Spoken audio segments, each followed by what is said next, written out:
केतना बा बुझ गहराई होई केतना बा लहंगे में हाजीपुर पटना बा ढोरिए में हाजीपुर पटना बा चाटल चाहे देवर हमर जेतना बा चाटल चाहे देवर हमर जेतना बा ढोरिए में हाजीपुर पटना बा लहंगे में हाजीपुर पटना बा लहंगे में हाजीपुर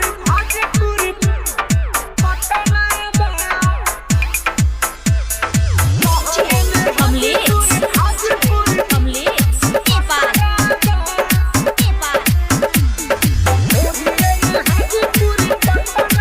रिकॉर्डिंग बाय हमारा music Darbhanga.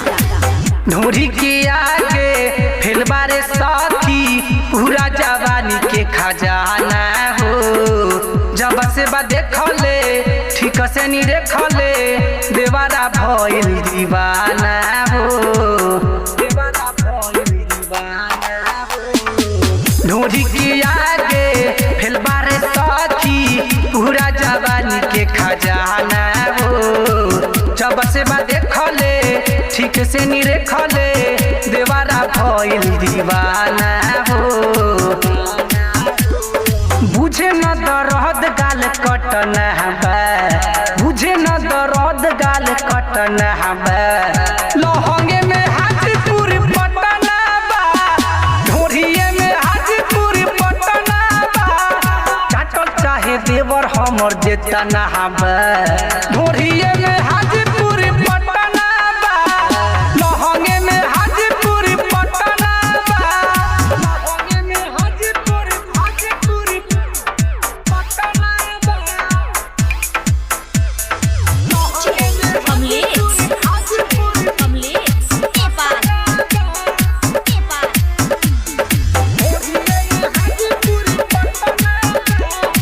Music director Sanjeev संगम। पियावा के नइखे कुछहु के फिकिर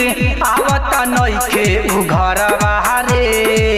पुष्पक नवल तभी गर गइल ज्यादा मांगता दुनु अनर बाहरे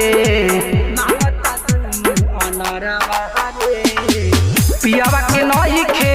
कुछहु के फिकिर आवत नइखे उ घर बाहरे पुष्पक नवल तभी गर गइल ज्यादा मांगता दुनु अनर बाहरे मुश्किल एकरा से बचना बा मुश्किल एकरा से बचना बा